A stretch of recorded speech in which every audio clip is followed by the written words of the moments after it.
Les autorités auraient dû promulguer le décret appelant les électeurs aux élections communales depuis maintenant 2 semaines. Cette nonchalance laisse planer des doutes sur d'éventuels calculs politiques mis en œuvre par les dirigeants dans leurs propres intérêts, selon les politiciens. Aucune raison politique ne se cache derrière la manifestation d'hier des étudiants du nouveau logement universitaire d'Akat. Ils ont souligné qu'ils ne réclament que ce qui leur avait été promis, à savoir des logements conformes aux normes. Dans l'actualité internationale, une panne de Microsoft a été déplorée par plusieurs opérateurs aériens et ferroviaires, des banques et des médias à travers le monde, vendredi 19 juillet. En pleine période de vacances, cette panne informatique mondiale a semé la pagaille dans de nombreux aéroports et gares.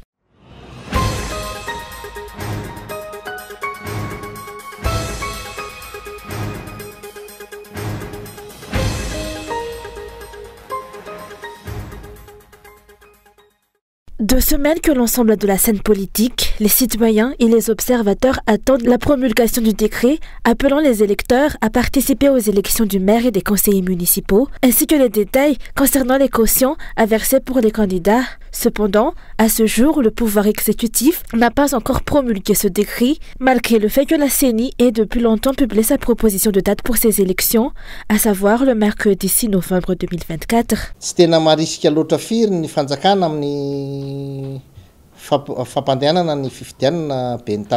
Les dirigeants semblent peu enthousiastes à l'idée de mettre en place les élections municipales, qui auraient pourtant dû précéder les élections législatives. En examinant les résultats des dernières élections et en projetant les résultats potentiels des élections communales, il apparaît que les candidats du TGV auront très peu de chances pour gagner. En effet, les Irma ont souvent obtenu la 2e position, ce qui signifie qu'ils n'auront pas la possibilité d'accéder au poste de maire, étant donné qu'il n'y a qu'une seule place pour ce poste. À mon avis, cette nonchalance et l'excuse qui laisse entendre que la tenue des élections pourrait être ce qui empêche les dirigeants de se concentrer sur le développement du pays, reflète la mauvaise gouvernance.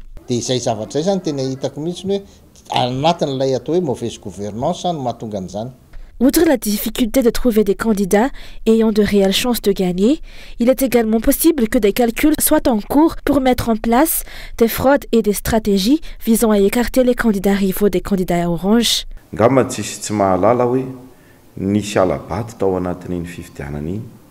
Personne ne peut ignorer qu'il y a eu des fraudes lors des élections précédentes. Si les dirigeants tentent de reproduire ces pratiques pour les prochaines élections, cela sera particulièrement difficile, car ces élections sont encore plus proches du peuple.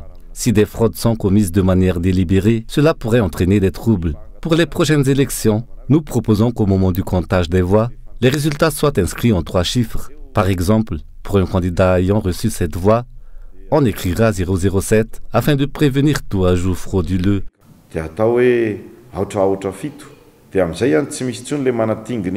Les élections communales auraient dû se dérouler avant les élections législatives, car le mandat des maires a expiré le 11 janvier dernier, même si la Haute Cour constitutionnelle a prolongé ce mandat. La question qui préoccupe les observateurs est la suivante: qu'est-ce qui motive les dirigeants? Est-ce la peur des élections communales qui offre une plateforme pour l'expression du mécontentement citoyen, étant donné qu'elles sont des élections de proximité?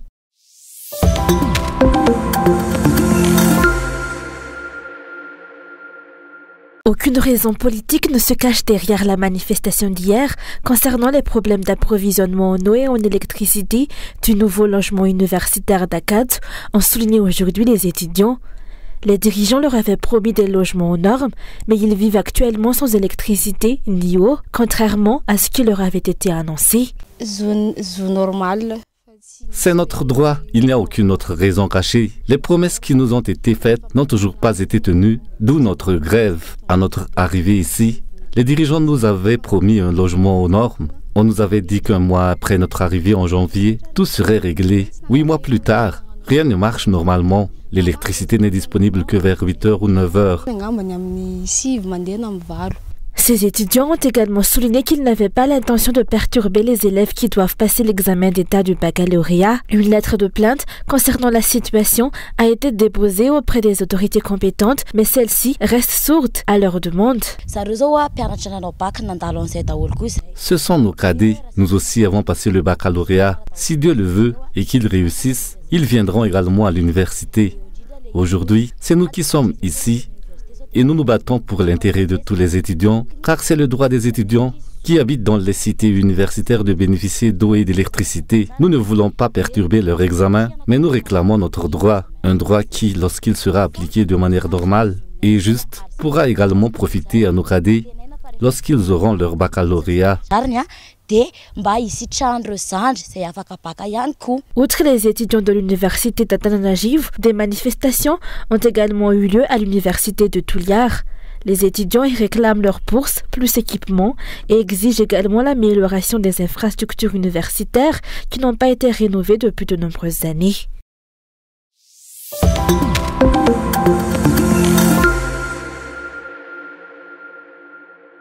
L'une des causes des manifestations étudiantes actuelles est la négligence des préoccupations des étudiants. Les plaintes des étudiants restent souvent sans réponse, ce qui explique les grèves et les manifestations répétées dans les rues. Face à cette situation, le projet IRF Tanur a été lancé. Ce projet regroupe plusieurs organisations de la société civile qui cherchent à résoudre les problèmes des étudiants et à porter leurs plaintes auprès des autorités compétentes. L'un des objectifs du projet est d'assurer un campus paisible. Nous prévoyons d'installer un système visant à rapprocher les autorités et les dirigeants étudiants, tels que les présidents régionaux et les présidents de bloc, afin de faciliter le dialogue en cas de problème. Notre contribution est de mettre ces dialogues qui doivent se faire de manière systématique et pas uniquement en cas de problème. La revendication de ces droits est libre pour chaque individu, surtout les étudiants. Pour cela, il y a aussi l'approche par plaidoyer, selon les organisations de la société civile. Cette compétence qu'il est important de transmettre aux étudiants leur permet de choisir la manière la plus appropriée d'exprimer leurs demandes. La loi autorise chacun à revendiquer lorsque ses droits ou des dispositions légales ne sont pas respectés. Il existe plusieurs méthodes pour cela, telles que les manifestations dans les rues ou le plaidoyer. Notre projet met l'accent sur le plaidoyer, que nous considérons comme une approche plus efficace. Cependant, de nombreux étudiants ne sont pas encore familiers avec cette méthode qui comporte plusieurs étapes. Nous visons à montrer aux jeunes qu'ils n'ont pas besoin de recourir uniquement aux manifestations dans les rues. Nous ne jugeons pas cette méthode, mais nous souhaitons simplement les informer qu'il existe d'autres options. En leur fournissant cette compétence, nous leur permettons de réfléchir et de choisir la méthode qui leur convient le mieux. La première action du projet IRF Tanur s'est déroulée aujourd'hui à la cité Rosakatsu. L'amélioration du niveau de vie des étudiants de l'université d'Antananarivo est attendue de ce projet.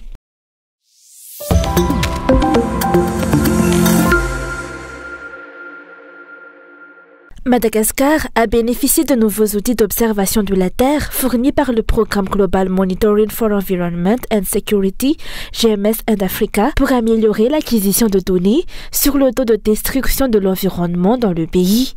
Selon le ministère de l'Environnement, l'absence de ces données a longtemps été un obstacle à la prise de décision pour la protection de l'environnement. Ces informations sont cruciales pour orienter les actions selon les réalités exactes. Madagascar est vaste. Face à cette réalité, il est essentiel de trouver des moyens pour prendre des décisions réellement adaptées aux réalités locales et répondre aux priorités et besoins sur le terrain. Disposer de données fiables est donc crucial pour faire des choix éclairés.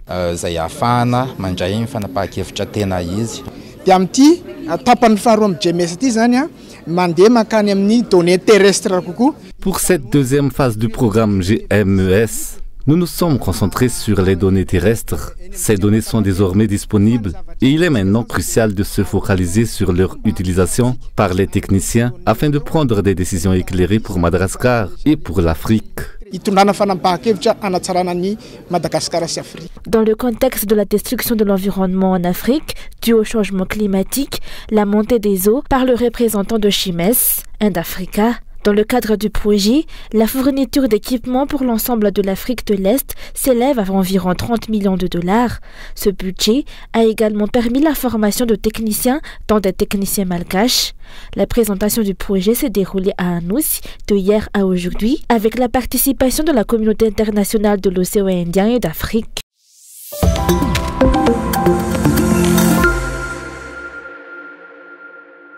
La médecine traditionnelle a ses propres spécificités et peut se compléter avec la médecine moderne. Actuellement, près de 80% des Malgaches continuent d'utiliser la médecine traditionnelle sous diverses formes. Le contrôle de cette pratique a été mis en place et renforcé en commençant par la base.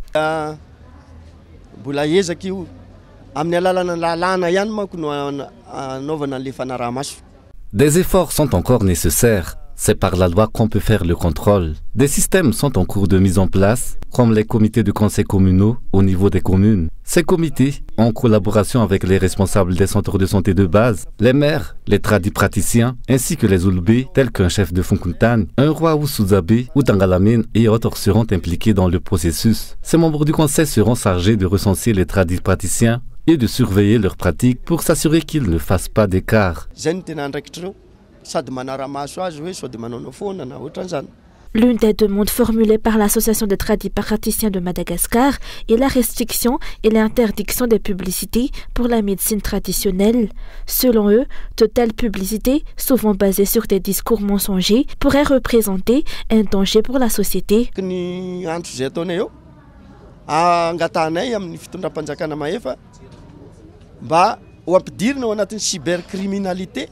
Nous demandons aux dirigeants d'inclure toutes les formes de publicité pour la médecine traditionnelle dans le champ de la cybercriminalité. La prolifération de ces publicités, souvent fausses et trompeuses, représente un danger pour la santé publique car elles peuvent exploiter des personnes déjà malades ou en difficulté. Nous appelons à ce que ces faux tradipraticiens qui diffusent des déclarations mensongères soient intégrés dans le cadre de la cybercriminalité. La déclaration mensongère,